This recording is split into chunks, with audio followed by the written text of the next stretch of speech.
Hi, hello, assalamu alaikum to everyone. So today we are going to discuss some important one-liners from the computer. So let us get start. So the first one-liner is computer is an electronic machine. Computer क्या है? Computer एक electronic machine है. ठीक है, ये तो हर एक को पता है इलेक्ट्रॉनिक मशीन है क्योंकि ये वर्क करती है इलेक्ट्रिसिटी से. ठीक है, इसलिए इसको हम इलेक्ट्रॉनिक मशीन के नाम से जानते हैं. अब है दूसरा one liner. The word computer has been derived from the which language. तो बेसिकली कंप्यूटर जो है ये लेटिन लैंग्वेज से लिया गया है. लेटिन एक लैंग्वेज है रोम की. रोम एक सिटी है इटली की. ठीक है, तो आप समझो जो इटली की एंशंट लैंग्वेज थी उसको हम लैटिन यानी कि लातीनी लैंग्वेज के नाम से जानते हैं. उसी लैंग्वेज से कंप्यूटर वर्ड को लिया गया और वो वर्ड कौन सा है? वो है कंप्यूटर. उसको भी हम कंप्यूटर पढ़ते हैं. ठीक है, TRE. इसको भी कंप्यूटर पढ़ा जाता है. COMP आप ऐसे लिखोगे. ठीक है, COMPUTARE कंप्यूटर. इसको भी कंप्यूटर कहा जाता है. लेकिन जो इंग्लिश वर्ड है कंप्यूटर, इसको खुद किस वर्ड से लिया गया है?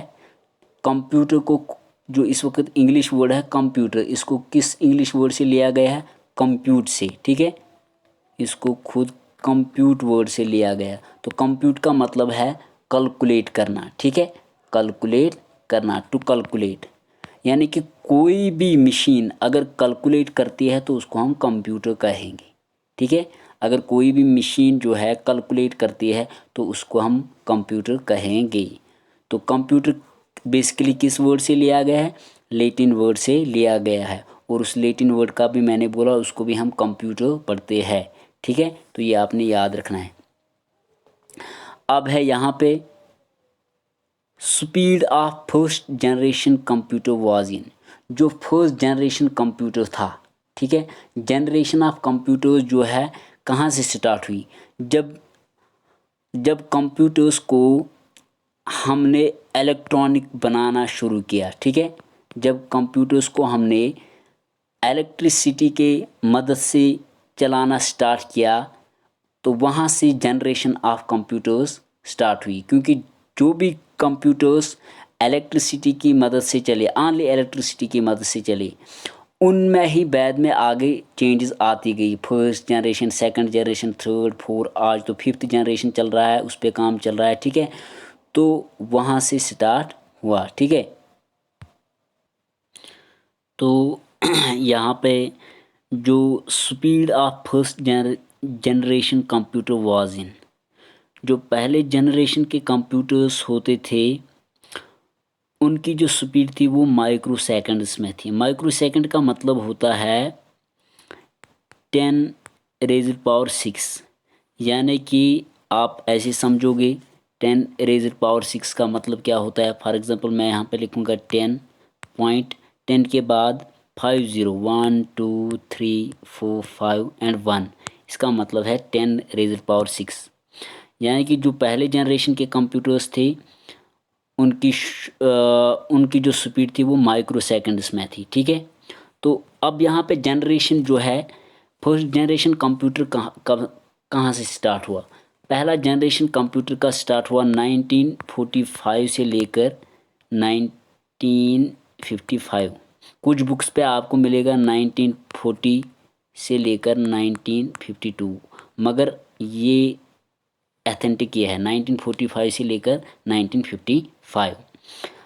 एक तो है history of computers. History of computers में हम जनरेशन्स नहीं पढ़ते हैं. हिस्ट्री ऑफ कंप्यूटर्स में हम देखते हैं कि पहला कंप्यूटर कब बना. वो 1600 से स्टार्ट होता है जब अबाकस जो है वो कंप्यूटर बन गया, फिर नाइपर बोन्स. ठीक है, वो हिस्ट्री ऑफ कंप्यूटर्स है till first generation of computer तक, उसको हम कहते हैं हिस्ट्री ऑफ कंप्यूटर्स. लेकिन जनरेशन ऑफ कंप्यूटर्स का मतलब है जब कंप्यूटर्स जो है उनके हार्डवेयर और सॉफ्टवेयर में चेंजेस आने स्टार्ट हुई और कंप्यूटर्स अब खाली जो कंप्यूटर्स थे वो खाली अब यहाँ से इलेक्ट्रिसिटी से अपना एक्टिविटी परफॉर्म कर रहे हैं, ठीक है, यानी कि फर्स्ट जनरेशन से।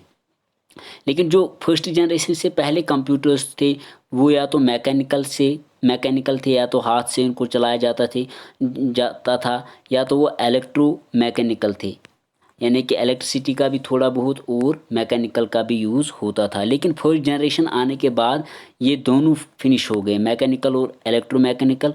अब जो फर्स्ट जनरेशन स्टार्ट हुआ 1945 से, तो वो खाली इलेक्ट्रिसिटी से चल रहे थे वो कंप्यूटर्स, ठीक है। तो इसीलिए फर्स्ट जनरेशन कंप्यूटर्स को हम पढ़ते हैं फर्स्ट जनरेशन। हम हिस्ट्री की यहाँ पे बात नहीं करते हैं। तो फर्स्ट जनरेशन में ही चेंजेस आ गई उनके हार्डवेयर और सॉफ्टवेयर में, ठीक है। अब यहाँ पे हम फर्दर देखेंगे, ठीक है। तो फर्दर क्या है यहाँ पे वो देखने की कोशिश करेंगे। तो और एक वन लाइनर है यहाँ पे, वो है computer can not perform. Computer एक एक्टिविटी नहीं कर सकता है, वो है थिंकिंग। कंप्यूटर थिंकिंग नहीं कर सकता है, जैसे इंसान सोचता है तो ये थिंकिंग नहीं कर सकता है। कंप्यूटर डिसीजंस खुद नहीं ले सकता है। कंप्यूटर के पास अपनी इंटेलिजेंस नहीं है, ठीक है। बेसिकली कंप्यूटर में एक प्रोग्राम सेट किया जाता है, कुछ इंस्ट्रक्शंस, कुछ सॉफ्टवेयर यानी कि इंस्ट्रक्शंस तैयार की जाती है उन्हीं की बदौलत, और उन्हीं प्रोग्राम्स की मदद से ये काम करता है विद इन डैट प्रोग्राम। उसके बगैर ये कुछ नहीं कर सकता है, ना ये थिंकिंग, ना इंटेलिजेंस इसकी अपनी है, ना ये डिसीजन ले सकता है। तो ये आपने याद रखना है। अब आगे और एक वन लाइनर है, वो है कि who is known as father of computer. Computer का फादर कौन है? वो है चार्ल्स बर्बेज, ठीक है। चार्ल्स बर्बेज को फादर ऑफ कंप्यूटर कहा जाता है क्योंकि इसने पहला ऑटोमेटिक कैलकुलेटर बनाया था, ठीक है। कब बनाया था? 1833 में। अगर आप कुछ बुक्स देखोगे तो उनमें आपको देखने को मिलेगा, इसको कहा जाता है फादर ऑफ मॉडर्न कंप्यूटर्स, लेकिन वो गलत है, ठीक है। ये फादर ऑफ कंप्यूटर है, ना कि फादर ऑफ मॉडर्न कंप्यूटर, ठीक है। अगर अब हम देखेंगे फादर ऑफ मॉडर्न कंप्यूटर कौन है, वो है एलन टर्निंग। तो एलन टर्निंग को फादर ऑफ मॉडर्न कंप्यूटर माना जाता है, लेकिन ओवरऑल अगर हम कहेंगे फादर ऑफ कंप्यूटर वो है चार्ल्स बर्बेज, ठीक है। और चार्ल्स बर्बेज की एक स्टूडेंट थी जिसका नाम था लेडी एडा अगस्टस, ठीक है। ये इसकी स्टूडेंट थी चार्ल्स बर्बेज की, और ये वो स्टूडेंट है जिसने पहला कंप्यूटर प्रोग्राम जो है तैयार किया, यानी कि ये वो पहली चार्ल्स बर्बेज की, या हम इसको ये भी कह सकते हैं पहली वुमेन थी या स्टूडेंट थी चार्ल्स बर्बेज की जिसने कंप्यूटर का पहला प्रोग्राम बनाया, पहली इंस्ट्रक्शंस इसने तैयार की, ठीक है। तो ये भी आप यहाँ पे फैक्ट के बेस पे याद रखोगे। अब है और एक one liner, dash dash refers to the fastest, biggest and most expensive computer. वो है सुपर कंप्यूटर। तो सुपर कंप्यूटर दुनिया का सबसे फास्टेस्ट है, biggest and most expensive computer माना जाता है, ठीक है। अब और एक यहाँ पे देखेंगे, computer size was very large in. Computer का जो साइज़ था पहली जनरेशन में बहुत ज़्यादा था, यानी कि एक कंप्यूटर बहुत बड़ा होता था, ठीक है। और दूसरा यहाँ पे आपने याद रखना है कि इसका साइज़ भी बहुत ज़्यादा होता था, ठीक है। और ये हीट भी बहुत ज़्यादा लेता था, पावर भी बहुत ज़्यादा लेता था, और ये काम जो है स्लोली करता था, कॉस्टली था, ठीक है। और दूसरी बात ये लार्ज भी था। लेकिन जो ही हम second generation, third generation, fourth generation की तरफ आते गए, कंप्यूटर फास्ट बनता गया, ठीक है। उसकी स्पीड इंक्रीज़ होती गई और वो उसकी कीमत में भी रिडक्शन आना स्टार्ट हुआ, पावर उसने कम लेना स्टार्ट किया, हीट कम, यानी कि हीटेड वो कम होना स्टार्ट हो गया। तो जितना जितना हम आगे जनरेशन की तरफ जाएंगे तो कंप्यूटर और ज़्यादा मॉडिफाई होता जाएगा, ठीक है। अब है और एक वन लाइनर, वह है the largest calculating device is abacus. कुछ लोग इसको अबैकस भी पढ़ते हैं, कुछ अबाकस, ठीक है।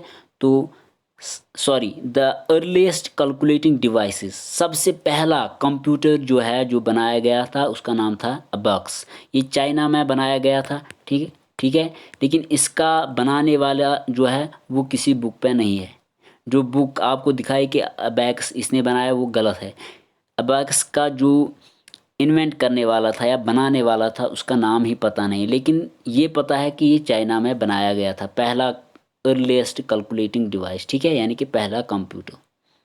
अब है यहाँ पे लास्ट वन लाइनर, वो है which language is directly understood by the computer without translation program, यानी कि without translation in program, programming के बगैर कंप्यूटर कौन सी लैंग्वेज में डायरेक्टली कोई भी अगर इसको हम इनपुट दे देंगे डायरेक्टली वो अंडरस्टूड करेगा, ठीक है, या वो अंडरस्टैंड करेगा, वो है मशीन लैंग्वेज। तो मशीन लैंग्वेज जो कंप्यूटर की अपनी लैंग्वेज है, इसकी बदौलत से ये डायरेक्टली अंडरस्टैंड कर सकता है कि मुझे क्या बोला गया और मुझे क्या करना है, अगर विदाउट ट्रांसलेट। ये जो प्रोग्राम होता है, जो सॉफ्टवेयर होता है या जो प्रोसेसिंग होती है, प्रोसेसिंग के बगैर ये मशीन लैंग्वेज के थ्रू खुद समझ सकता है कि मुझे क्या करना है, ठीक।